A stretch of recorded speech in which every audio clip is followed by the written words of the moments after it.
વડોદરામાં solid waste management સુધારવા deputy કમિશનરની અધ્યક્ષતામાં સોસાયટી પ્રમુખો સાથે બેઠક યોજાઈ. કચરાના વિભાજન અને સંગ્રહ અંગે નાગરિકોના વિચારો લેવાયા. વડોદરા મહાનગરપાલિકાની મુખ્ય કચેરી ખાતે સોલિડ વેસ્ટ મેનેજમેન્ટના મુદ્દે એક મહત્વપૂર્ણ બેઠકનું આયોજન કરવામાં આવ્યું હતું.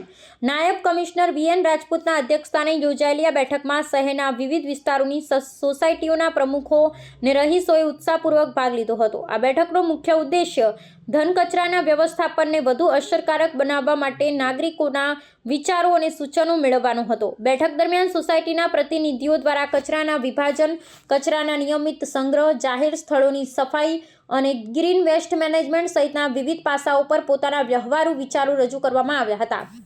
નાયબ કમિશનર વીએન રાજપૂતે ઘન કચરાના નિકાલ અને વ્યવસ્થાપનમાં નાગરિકોની સક્રિય ભાગીદારીના મહત્વ પર ભાર મૂક્યો હતો.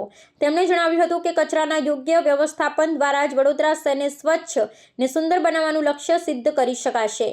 પાલિકા દ્વારા નાગરિકો પાસેથી મેળવવામાં આવેલા વિવિધ સૂચનોને ધ્યાનમાં લઈ સોલિડ વેસ્ટ મેનેજમેન્ટની નીતિઓ અને અમલીકરણની પ્રક્રિયામાં જરૂરી સુધારાઓ કરવામાં આવશે. આ પ્રકારની બેઠકો નાગરિકો અને તંત્ર વચ્ચે સીધો સંવાદ સ્થાપિત કરવામાં મદદરૂપ થાય છે. પાલિકા તંત્રએ ખાતરી આપી હતી કે કચરાના વ્યવસ્થાપનને લગતી તમામ સમસ્યાઓનું પગલાવાર નિરાકરણ લાવવામાં આવશે અને સ્વચ્છતા અભિયાનમાં સોસાયટીઓની ભૂમિકાને વધુ મજબૂત બનાવવામાં આવશે.